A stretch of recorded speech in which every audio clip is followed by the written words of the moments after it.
মানে আমাদের দেশে ডকুমেন্টারি দেখানোর প্ল্যাটফর্মটাই ভীষণভাবে শ্রিঙ্ক করে গেল ওই লিবারালাইজেশনের পরে। তো সেই জন্য ফাইন্যান্সটাও খুবই মানে একমাত্র ফাইন্যান্স ফিল্ম ডিভিশন এখনও ফাইন্যান্স করে, যে এখন তো ফিল্ম ডিভিশনের আলাদা অস্তিত্ব নেই।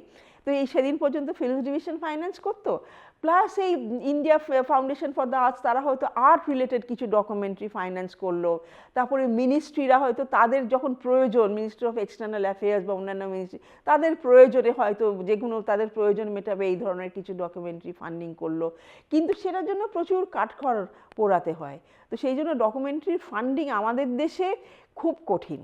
হ্যাঁ, আর আচ্ছা, তারপরে পিএসবিটি শুরু হলো, public service broadcasting trust, Rajiv Mehrotra শুরু করেছিলেন।